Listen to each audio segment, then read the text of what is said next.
کتب خانے میں پڑھا تھا لیکن میں نے کبھی مطالعہ نہیں کیا, میں نے کبھی دیکھا نہیں. کہا کہ پھر اب میں نے تمام پڑھنے کے بعد اب آ کے میں نے فتاوی رضویہ کا مطالعہ کیا.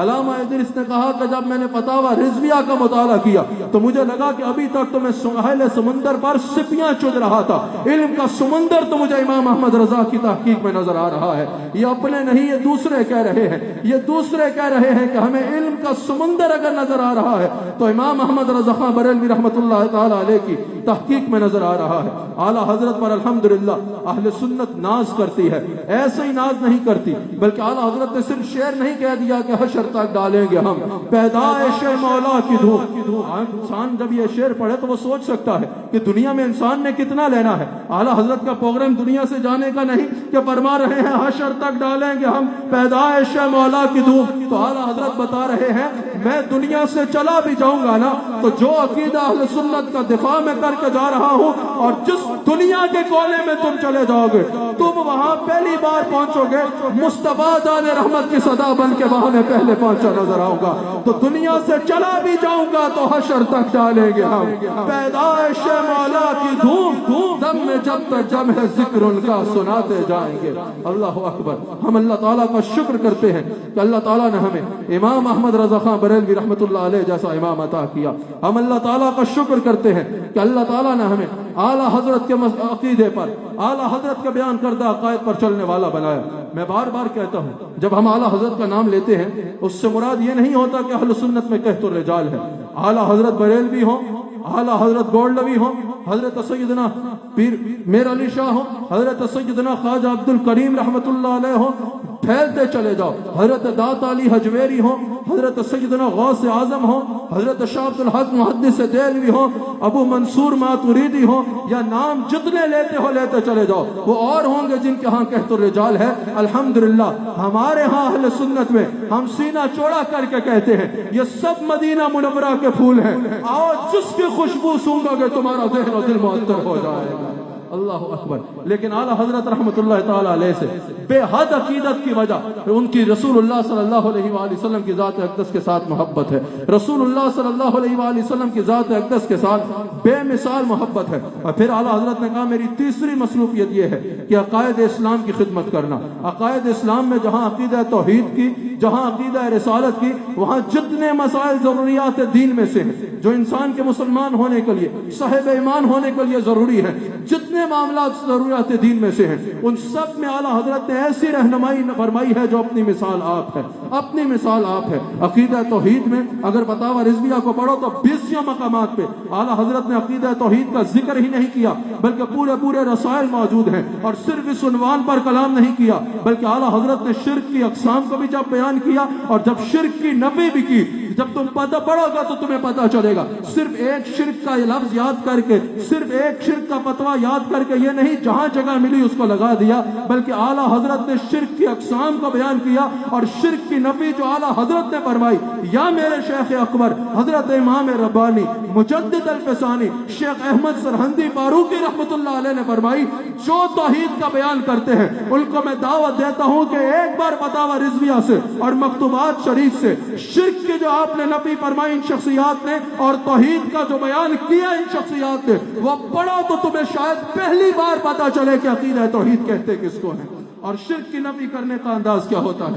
اللہ اکبر. اعلیٰ حضرت سے جب مثال کے طور پہ پوچھا گیا سجدہ تعظیم کے بارے میں, یہی بات حضرت امام ربانی کی, گردن نہ جھکی جس کی جہانگیر کے آگے ہے جس کے نفس گرم سے ہی گرمی حرارت, وہ ہند میں ہے سرمایہ ہے ملت کا نگہبان, اللہ نے کیا جس کو بر وقت خبردار. اور یہی بات اعلیٰ حضرت بیان فرما رہے ہیں کہ اللہ کے سوا کسی کو بھی سجدہ تعظیم حرام اور سجدہ عبادت شرک ہے. اگر کوئی کہے کہ مزارات پہ اہل سنت کے ہاں جا کے شرک ہوتا ہے, ہم مزارات پہ اس لیے نہیں جاتے. جب لوگوں نے کہا نا کہ ہم اہل سنت کے مزارات پہ اور خانقاہوں میں اس لیے نہیں جاتے کیونکہ وہاں شرک ہوتا ہے, اعلیٰ حضرت نے کہا کہ کون سا شرک ہوتا ہے, کہاں وہ لوگ سجدے کرتے ہیں یا من دون اللہ استعانت کا تصور رکھتے ہیں. اعلیٰ حضرت نے کہا یہ دونوں عقیدے ہمارے اہل سنت کے نہیں ہیں, لیکن کہا کیونکہ یہ غلط کام ہوتا ہے اس لیے ہم نہیں جائیں گے. تو اعلیٰ حضرت نے کہا کہ مسجد میں اگر کوئی غلط نماز پڑھ رہا ہے تو کیا تم مسجد میں جانا چھوڑ دو گے کہ وہاں فلاں بندہ غلط نماز پڑھ رہا تھا اس لیے آج کے بعد میں نے مسجد نہیں جانا. وہ غلط پڑھ رہا تھا تو تم صحیح پڑھو اور اس کی اصلاح کرو. اسی طرح اعلیٰ حضرت کہتے ہیں اگر کوئی مزارات پہ سجدہ تعظیم کر رہا ہے تو وہ عمل حرام کر رہا ہے، اور سجدہ عبادت کر رہا ہے تو وہ شرک کر رہا ہے۔ اہل سنت کا اس سے کوئی تعلق نہیں ہے۔ اللہ اکبر، اللہ اکبر۔ اللہ تعالی ہم سب کو عقیدہ اہل سنت پر، جس عقیدے کو اعلیٰ حضرت بار بار بیان کر رہے ہیں، اللہ تعالی ہمیں اس عقیدہ اہل سنت پر پابند رہنے کی توفیق عطا فرمائے، اس عقیدہ اہل سنت پر قائم رہنے کی توفیق عطا فرمائے۔ مجھ سے پہلے حضرت علامہ مشتاق صاحب کنز الایمان کا ذکر کر رہے تھے نا۔ کنز الایمان جب کوئی پڑھتا ہے تو اس کو پتا چلتا ہے یہ خالی نام کا ہی علم کا خزانہ نہیں ہے، بلکہ حقیقتاً یہ پڑھنے والا کچھ ایسا ہی ہے کہ چہرہ مصطفیٰ اصل قرآن ہے۔ عاشقوں کی تلاوت پہ لاکھوں سلام نظر آ رہا ہوتا ہے کہ اعلیٰ حضرت لکھنے کو قرآن کا ترجمہ کر رہے ہیں، آنکھوں سے قرآن کی تلاوت کر رہے ہیں، اور دل صاحب قرآن کے جلووں میں مگن ہے، دل صاحب قرآن کا جلوہ دیکھ رہا ہے۔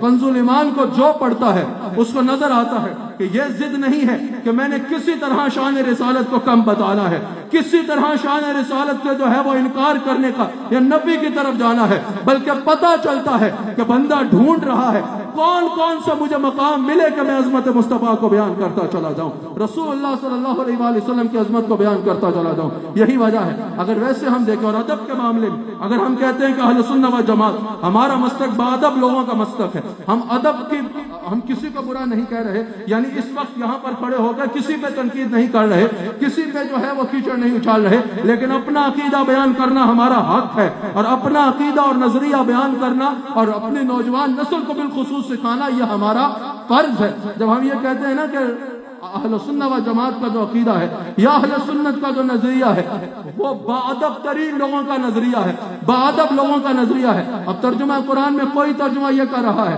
اور مکر کیا کافروں نے، اور مکر کیا اللہ نے ان سے، اور اللہ کا داؤ سب سے بہتر ہے۔ واللہ خیر الماکرین کا ترجمہ کر رہے ہیں کہ اللہ کا داؤ سب سے بہتر ہے۔ اب یہاں پر امام احمد رضا کو دیکھو، اعلیٰ حضرت ترجمہ کیا کر رہے ہیں، جس کو سن کے تمہیں پتہ چلے گا باادب انداز کا اعلیٰ حضرت کیا ترجمہ کر رہے ہیں۔ اور ترجمہ ہے بھی وہ جو اعلیٰ حضرت فرما رہے ہیں۔ ترجمہ کیا کر رہے ہیں کہ اور کافروں نے مکر کیا اور اللہ نے ان کی ہلاکت کی خفیہ تدبیر فرمائی، اور اللہ ہی بہترین چھپی تدبیر فرمانے والا ہے۔ تمہیں پتہ چلے گا کہ ادب کس کو کہتے ہیں اور ادب کا لہجہ کیا ہے۔ وَوَجَدَكَ ضَالًّا فَهَدَىٰ کا ترجمہ کیا کیا جا رہا ہے ایک جگہ کہ اور ہم نے پایا تمہیں بھٹکا اور تمہیں راہ سمجھائی، اور اعلیٰ حضرت کیا ترجمہ کر رہے ہیں، وَوَجَدَكَ ضَالًّا فَهَدَىٰ اعلیٰ حضرت ترجمہ کر رہے ہیں اور ہم نے تجھے اپنی محبت میں خود رفتہ پایا اور تجھے اپنی راہ دکھائی۔ اس کو کہتے ہیں امام احمد رضا خان بریلوی رحمۃ اللہ علیہ، یہ جو نعرہ لگاتا ہے جاتا ہے نا عشق و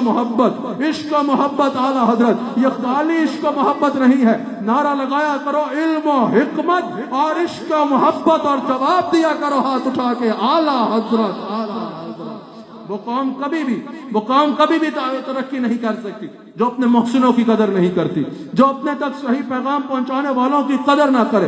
اعلیٰ حضرت ہر سنی کے لیے ایک محسن ہے۔ اب عظمت رسول صلی اللہ علیہ وآلہ وسلم بیان کرنے کی بات آئے اور حضور علیہ السلام کی عظمت و شان کے دفاع کی بات آئے تو اعلیٰ حضرت اپنی مثال آپ ہیں، اعلیٰ حضرت اپنی مثال آپ ہیں۔ اعلیٰ حضرت کے درجنوں رسائل جو حضور علیہ السلام کی عزت و عظمت کو بیان کرتے ہوئے ہیں، اگر اس کو کوئی دیکھے تو اس کو پتہ چلے گا کہ اعلیٰ حضرت کس طرح رسول اللہ صلی اللہ علیہ وآلہ وسلم کے دروازے پہ چوکیدار بنے کھڑے نظر آتے ہیں۔ جب علامہ نعیم الدین مراد آبادی نے کہا کہ حضرت آپ اتنے سوالات کے جواب دیتے ہیں تو پھر لوگ آپ کے خلاف بولتے ہیں، ایکسٹریمزم ہمارے بزرگوں میں کہیں نہیں ہے۔ میں نے سوال کا جواب کا کہا، اعلیٰ حضرت کا کہا کہ جب آپ یہ لہجہ ہوتا ہے آپ کا، آپ اتنے سوالات کے جواب دیتے ہیں اور ہر معاملے میں عظمت رسول کا مسئلہ ہو، عظمت صحابہ کا مسئلہ ہو، عظمت اہل بیت کا مسئلہ ہو، آپ ان کو ڈیفینڈ کرتے نظر آتے ہیں، صف اول میں ڈیفینڈ کرتے ہیں۔ حضرت آپ اتنا زیادہ نہ کیا کریں، پھر لوگ آپ کے خلاف بولتے ہیں، ہم آپ کے شاگرد ہیں، ہمیں مسئلہ ہوتا ہے۔ اعلیٰ حضرت کہتے ہیں جب کوئی میرے خلاف اس وجہ سے بات کرے تو مجھے خوشی ہوتی ہے، کیونکہ چوکیدار کا کام اپنی تعریف کرانا نہیں ہوتا، چوکیدار کا کام مالکوں کے دروازے پہ چوکیداری کرنا ہوتا ہے۔ اعلیٰ حضرت کہتے ہیں کم سے کم جتنی دیر وہ میرے خلاف بولے گا رسول اللہ علیہ السلام کی نسبتوں کے خلاف تو نہیں بول رہا ہوگا نا، مجھے ان کا یہ لہجہ بھی اچھا لگتا ہے اور مجھے یہ لہجہ بھی قبول ہے۔ اللہ اکبر، کیا بات ہے۔ امام اہل سنت امام احمد رضا خان بریلوی رحمۃ اللہ تعالی علیہ کی جب اعلیٰ حضرت سے سوالات کیے گئے، اعلیٰ حضرت امام اہل سنت امام احمد رضا خان بریلوی رحمۃ اللہ علیہ سے سوال کیا گیا کہ یہ بتائیے رسول اللہ صلی اللہ علیہ وآلہ وسلم کی تعظیم کتنی کرنی ہے؟ تمہید الایمان کو ضرور پڑھو. تمہید الایمان اعلیٰ حضرت نے اس انداز میں رسول اللہ علیہ السلام کی محبت کا اور اس انداز میں رسول اللہ علیہ السلام کی عقیدت کا حق کیا ہے وہ امت کو سمجھایا جس کی مثال نہیں نظر آتی، جس کی کوئی اور مثال نہیں ملتی. اعلیٰ حضرت تمہید الایمان میں بتا رہے ہیں کہ کس طرح رسول اللہ صلی اللہ علیہ وآلہ وسلم سے محبت کرنی ہے. اعلیٰ حضرت کہتے ہیں اِنَّا أَرْسَلْنَاكَ شَاهِدًا وَمُبَشِّرًا وَنَذِيرًا. اعلیٰ حضرت یہاں سے شروع کرتے ہیں اور پھر فرماتے ترجمہ کر رہے ہیں پورا تفصیل سے کیونکہ جانے کا وقت نہیں، میں صرف ترجمے چاہتا ہوں، جلدی سے بات کو ختم کرنے کی کوشش کروں گا. اعلیٰ حضرت کہتے ہیں کہ اور رسول اللہ علیہ السلام کی عظمتوں کا بیان کرنے کے بعد اعلیٰ حضرت فرماتے ہیں یہاں اللہ تعالیٰ نے وَتُعَذِّرُوهُ وَتُوَقِّرُوهُ جو فرمایا کہ حضور علیہ السلام کی حد درجے کی تعظیم کرو اور حد درجے کا ادب کرو. اعلیٰ حضرت فرماتے ہیں کہ اللہ تعالیٰ نے قرآن کریم میں رسول اللہ علیہ السلام کی عظمت و شان کا تعظیم کا اور حضور کو ماننے کا اور حضور کو ادب کرنے کا حکم فرمانے سے پہلے اعلیٰ حضرت امام احمد رضا فرما رہے ہیں ایمان کا فرمایا، کیونکہ اگر کوئی ایمان ہی نہیں ہے کسی میں تو اس میں تعلق برسالت کیا، اس کو تعظیم کام کیسے آئے گی؟ پہلے فرمایا کہ صاحب ایمان ہو اور پھر اعلیٰ حضرت کہتے ہیں اللہ نے لازم کیا جب صاحب ایمان ہو جاؤ تو پھر مصطفیٰ جان رحمت صلی اللہ علیہ وآلہ وسلم کی تعظیم کرو. کہا پہلے ایمان کا ذکر کیا پھر تعظیم کا ذکر کیا کیونکہ ایمان کے بغیر تعلق یا تعظیم کام نہیں آئے گی. اور پھر کہا تعظیم کے بعد اللہ تعالیٰ نے قرآن کریم میں عبادت کا حکم دیا. کہا کہ پہلے ایمان کا حکم دے رہا ہے کیونکہ ایمان کے بغیر تعظیم کام نہیں آئے گی، اور عبادت سے پہلے تعلق بالرسالت کا حکم دے رہا ہے، اور عبادت سے پہلے اللہ تعالیٰ حضور کی تعظیم کا حکم دے رہا ہے. کیونکہ اگر کسی کا حضور سے رشتہ مضبوط نہیں ہوگا اور کوئی حضور کی دل و جان سے تعظیم نہیں کرتا ہوگا تو ساری زندگی کی بھی عبادت کر لے اللہ تعالیٰ اس کا ایک عمل بھی قبول نہیں کرے گا. کوئی بھی عمل اللہ قبول تب کرے گا جب دل میں عشق مصطفیٰ ہوگا اور حضور علیہ السلام سے تعلق ہوگا.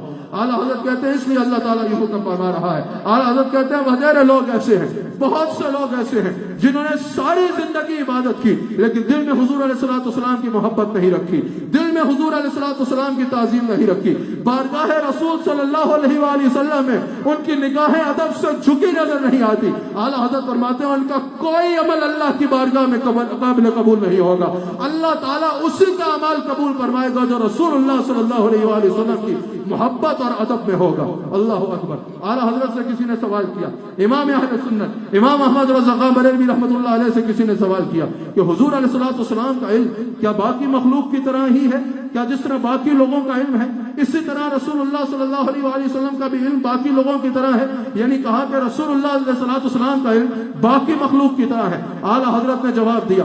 سب سے پہلے اعلیٰ حضرت فرماتے ہیں کہ اللہ کریم نے ارشاد فرمایا وَعَلَّمَكَ مَا لَمْ تَكُنْ تَعْلَمْ، اے میرے حبیب علیہ السلام ہم نے آپ کو سکھا دیا وہ سب کچھ جو آپ نہیں جانتے تھے. اعلیٰ حضرت کہتے ہیں کہ یہاں پر اللہ تعالیٰ نے جتنی بھی نامعلوم اشیاء ہے سب رسول اللہ علیہ السلام کو سکھائی ہیں. اللہ تعالیٰ نے کسی اسپیسیفک مسئلے کے بارے میں نہیں فرمایا، اللہ تعالیٰ نے اوور آل فرمایا اے میرے حبیب علیہ السلام وَعَلَّمَكَ مَا لَمْ تَكُنْ تَعْلَمْ، اے میرے حبیب علیہ السلام ہم نے آپ کو سکھا دیا وہ سب کچھ جو آپ نہیں جانتے تھے. آپ اگر کوئی رسول اللہ صلی اللہ علیہ وآلہ وسلم کے علم کو باقی مخلوق کے علم کی طرح کہے تو پھر یہاں وَعَلَّمَكَ مَا لَمْ تَكُنْ تَعْلَمْ کہنے کی وجہ کیا ہے؟ اعلیٰ حضرت کہتے ہیں اللہ فرماتے ہیں میں نے سکھایا وہ سب کچھ جو نہیں جانتے تھے. اگر علم باقی مخلوق کی طرح ہے تو پھر یہاں اسپیشلی مینشن کرنے کی کیا ضرورت ہے کہ ہم براہ راست وہ سب کچھ سکھا رہے ہیں جو نہیں جانتے تھے. اور پھر اللہ تعالیٰ فرمایا وَقَالَ فَضْلُ اللَّهِ عَلَيْكَ عَظِيمًا کہ ہاں اور یہ اللہ تعالیٰ کا آپ پر بہت بڑا فضل ہے. دنیا کا علم اور دنیا کے مال و متاع کو فرما رہا ہے قُلْ مَتَاعُ الدُّنْيَا قَلِيلٌ کہ یہ سب کچھ تھوڑا ہے، اور حضور کے علم کو اللہ فرما رہا ہے فضل عظیم. اعلیٰ حضرت کہتے ہیں کہ اگر عام لوگوں جتنا علم تھا تو اللہ یہ کیوں فرما رہا ہے کہ ہم نے وہ سب سکھایا جو نہیں جانتے تھے. اعلیٰ حضرت فرماتے ہیں جتنے علوم لوگوں کے لیے نامعلوم تھے اللہ تعالیٰ نے سب کچھ رسول اللہ علیہ السلام کو خود پڑھانے اور سکھانے کا اعلان فرما دیا. آج اگر کوئی امی کا یہ معنی بتائے کہ رسول اللہ علیہ السلام کو معاذ اللہ علم نہیں تھا یا حضور علیہ السلام پڑھنا لکھنا نہیں جانتے تھے تو بھائی حضور علیہ السلام امی اس انداز میں ہے جو دنیا میں کسی سے نہ پڑھا ہو. حضور علیہ السلام دنیا میں کسی سے نہیں پڑھے. اب سوال یہ ہے کہ اگر دنیا میں کسی سے نہیں پڑھے, دنیا میں کوئی استاد نہیں ہے, تو پھر اتنا علم کہاں سے آ گیا؟ اتنا علم کہاں سے آ گیا؟ اگر علم تفسیر ہی دیکھ لو, علم حدیث ہی دیکھ لو, حضور علیہ السلام نے تخلیق انسان کے بارے میں جو 1450 سال پہلے فرمایا, آج جدید سائنس اس کی تصدیق کر رہی ہے. لا کے متعلق جو کچھ حضور نے فرمایا, آپ کی لنکن یونیورسٹی لندن میں لکھا ہے کہ اس دنیا کا سب سے کامیاب ترین قانون دان کا اسم گرامی محمد رسول اللہ صلی اللہ علیہ وآلہ وسلم ہے. اس پہ آج تھیسس لکھے جا رہے ہیں کراچی میں, بالخصوص پاکستان میں اور دیگر جگہوں پہ بھی ہوگا. اس پہ تھیسس لکھے جا رہے ہیں کہ جو چیزیں سائنس آج انوینٹ کر رہی ہے, رسول اللہ صلی اللہ علیہ وآلہ وسلم 1450 سال پہلے بتا چکے ہیں. پھیلائے ہوئے دوش آئے دامان تجسس, سائنس محمد کا پتہ ڈھونڈ رہی ہے. اتنے علوم حضور علیہ السلام نے بیان فرمائے, کوئی علم ہے ہی نہیں ایسا جو حضور کی زبان اقدس سے ادا نہ ہوا ہو. تو پھر کوئی پوچھے اتنا علم ہے اور دنیا میں کسی سے نہیں پڑھے, دنیا میں کوئی استاد نہیں ہے. اگر کوئی استاد نہیں ہے تو یہ اتنا علم کہاں سے آ رہا ہے؟ اللہ فرماتا ہے علمک ما لم تکن تعلم. میرے حبیب علیہ السلام, میں نے آپ کو وہ سب سکھا دیا جو آپ نہیں جانتے. حضور علیہ السلام کسی اور سے نہیں پڑھے. حضور علیہ السلام پڑھے تو اللہ سے پڑھے. حضور علیہ السلام کی شان کا شاید ہی نہیں کہ حضور کو سکھانے والا کوئی اور ہو. حضور علیہ السلام کو سب کچھ اللہ نے پڑھا کے اور سکھا کے بھیجا ہے. سارے علوم یعنی اللہ تعالیٰ نے حضور علیہ السلام کو اپنی عطا سے, اپنے فضل سے عطا فرما دیے ہیں. اللہ اکبر. حضور علیہ السلام کا علم, اب یہاں پر اگر کہا جائے کہ حضور علیہ السلام کا علم مخلوق کے برابر ہے یا مخلوق جتنا ہے, اعلیٰ حضرت نے اس بات کو بڑے تفصیل سے بیان کیا. اعلیٰ حضرت نے کہا کہ حضور علیہ السلام کا علم مبارک سب سے زیادہ ہے. ساری خلقت میں سب سے زیادہ علم رسول اللہ صلی اللہ علیہ وآلہ وسلم کو ہے. حضور علیہ السلام کو اللہ تعالیٰ نے علم غیب بھی عطا فرمایا, اور اللہ تعالیٰ نے جتنا علم رسول اللہ علیہ السلام کو عطا فرمایا وہ سب سے زیادہ ہے. اب یہاں کہا کہ حضور علیہ السلام کا جب یہ علم غیب کہتے ہیں تو شرک کرتے ہیں. اعلیٰ حضرت نے کہا کہ ہم نے کب کہا کہ حضور علیہ السلام کا علم غیب جو ہے یا حضور علیہ السلام کا جو علم ہے وہ تمام معلومات الہی پہ محیط ہے, تمام علم الہی پہ محیط ہے. حضرت نے کہا یہ تو ہم نے نہیں کہا. اگر کوئی کہے کہ ہم نے یہ کہا کہ رسول اللہ علیہ السلام کو وہ سب کچھ اسی طرح پتا ہے جیسے اللہ کو پتا ہے, یا وہ سب کچھ علم مصطفیٰ میں ہے جو علم خدا میں ہے, یا حضور علیہ السلام کو اتنا ہی علم ہے جتنا اللہ کو علم ہے, یا اعلیٰ حضرت تیسری چیز کہتے ہیں رسول اللہ علیہ السلام کا علم جو ہے وہ باذن اللہ تعالیٰ کی جانب سے نہیں ہے, اللہ تعالیٰ کا عطائی نہیں ہے بلکہ ذاتی ہے. تو اعلیٰ حضرت کہتے ہیں یہ تینوں ہم پہ الزام ہے. ہم یہ مانتے ہیں کہ رسول اللہ علیہ السلام کا علم جتنا ہے وہ اللہ تعالیٰ کی طرف سے عطا کرتا ہے. پھر اعلیٰ حضرت کہتے ہیں ہمارا یہ عقیدہ نہیں ہے کہ حضور علیہ السلام کا علم جو ہے وہ تمام علم الہی پہ محیط ہے, یعنی جتنا علم اللہ کو ہے اتنا ہی رسول اللہ علیہ السلام کو ہے, یا ہم حضور علیہ السلام کے علم کو اللہ کے برابر نہیں جانتے. کہا جتنا علم اللہ کو ہے اتنا علم کسی اور کو نہیں ہے.